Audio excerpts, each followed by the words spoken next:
Good morning students. आज की class में हम देखेंगे types of electronic payment system. Electronic payment system आज ऑनलाइन व्यापार प्रक्रिया का मुख्य हिस्सा है। ई कॉमर्स में कोई भी ऑनलाइन शॉपिंग करने के बाद हमें पेमेंट करना पड़ता है। यदि हम पेमेंट किसी डेबिट कार्ड, क्रेडिट कार्ड या किसी ऑनलाइन एप्लीकेशन या ऑनलाइन बैंकिंग के द्वारा करते हैं तो इसे हम इलेक्ट्रॉनिक पेमेंट सिस्टम कहते हैं। इलेक्ट्रॉनिक पेमेंट सिस्टम के कई टाइप्स होते हैं जिसके द्वारा हम इलेक्ट्रॉनिकली पेमेंट कर सकते हैं। इसमें फर्स्ट है क्रेडिट कार्ड। ई कॉमर्स के लेन देन के लिए सबसे लोकप्रिय भुगतान प्रणाली क्रेडिट कार्ड का माध्यम होता है। इसका यूज करना सरल है।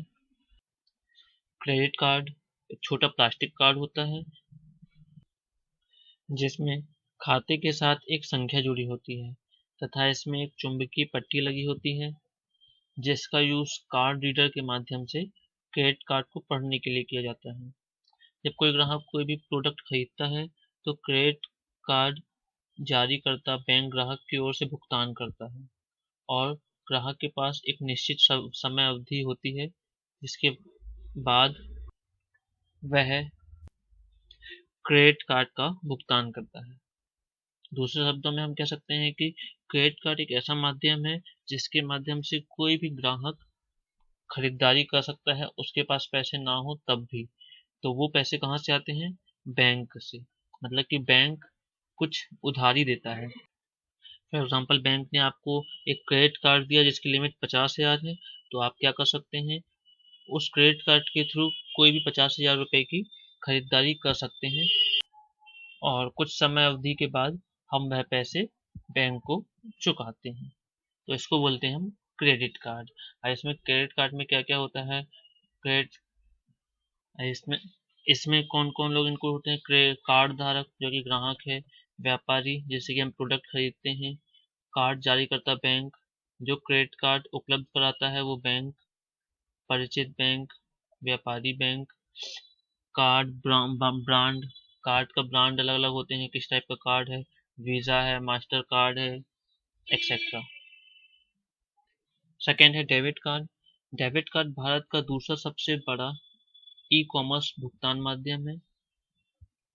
डेबिट कार्ड और क्रेडिट कार्ड में डिफरेंस क्या होता है कि क्रेडिट कार्ड में हम जो भी खरीदारी करते हैं उसके पैसे बैंक देती है उधार में हमको, और हमें कुछ समय अवधि के बाद उसे चुकाना पड़ता है।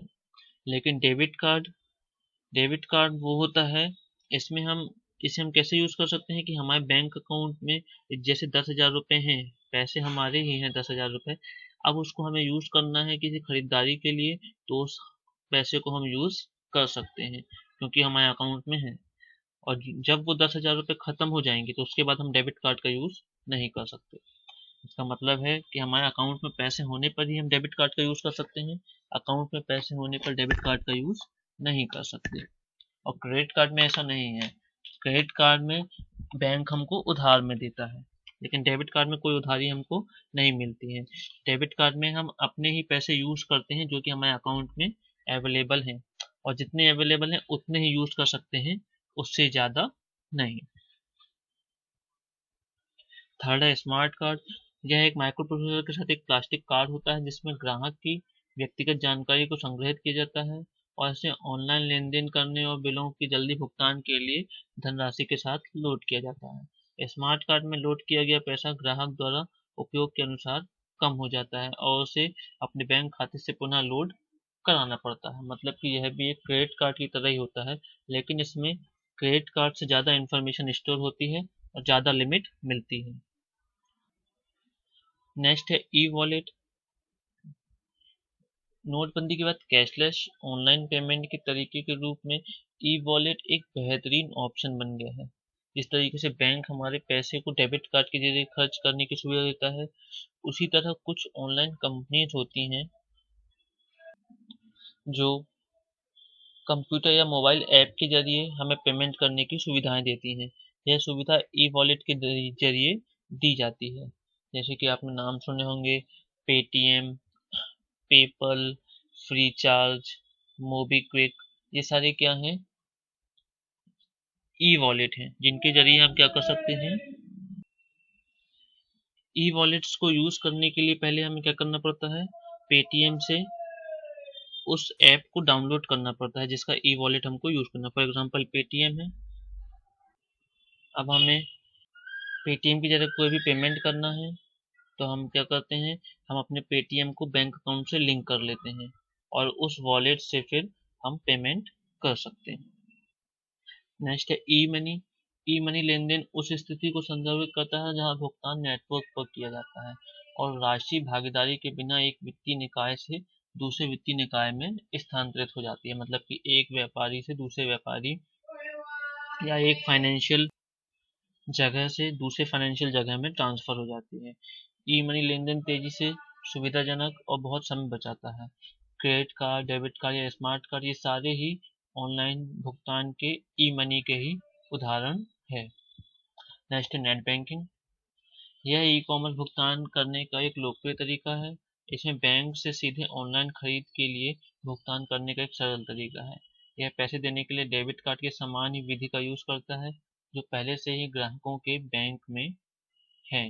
नेट बैंकिंग के लिए यूजर को भुगतान उद्देश्यों के लिए कार्ड की आवश्यकता नहीं होती, लेकिन यूजर को नेट बैंकिंग सुविधा के लिए अपने बैंक में रजिस्ट्रेशन कराना पड़ता है। मतलब कि यदि हमारा अकाउंट है बैंक में तो हमें जाके उनको रिक्वेस्ट देनी पड़ती है एक, कि हमारा नेट बैंकिंग चालू कीजिए।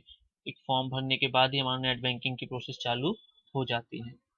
और कंप्यूटर या मोबाइल में नेट बैंकिंग चालू करने के लिए हमको एक आईडी और पासवर्ड मिलता है जो कि हमें उसमें डालना पड़ता है और जिसके द्वारा फिर हम कोई भी पेमेंट कर सकते हैं। नेक्स्ट है मोबाइल पेमेंट। ऑनलाइन भुगतान करने के नवीनतम तरीकों में से मोबाइल फ़ोन के माध्यम से भी पेमेंट हम कर सकते हैं। क्रेडिट कार्ड या नकद का उपयोग करने के बजाय सभी ग्राहकों को टेक्स्ट संदेश के माध्यम से अपने सेवा प्रदाता को भुगतान अनुरोध भेजना होगा। ग्राहकों के मोबाइल खाते या क्रेडिट कार्ड से खरीदी का शुल्क लिया जाता है। मोबाइल भुगतान प्रणाली स्थापित करने के लिए ग्राहकों को बस अपने सर्विस प्रोवाइडर की वेबसाइट से एक सॉफ्टवेयर डाउनलोड करना होगा और फिर क्रेडिट कार्ड या मोबाइल बिलिंग जानकारी को सॉफ्टवेयर से जोड़ना होगा। नेक्स्ट है इलेक्ट्रॉनिक फंड ट्रांसफर। एक बैंक खाते से दूसरे खाते में धन को ट्रांसफर करना ये बहुत ही लोकप्रिय इलेक्ट्रॉनिक फंड ट्रांसफर की विधि है। खाते एक ही बैंक या विभिन्न बैंक में हो सकते हैं। इसमें एटीएम या कंप्यूटर का यूज करके फंड ट्रांसफर किया जा सकता है। आजकल इंटरनेट आधारित ईएफटी लोकप्रिय हो रही है।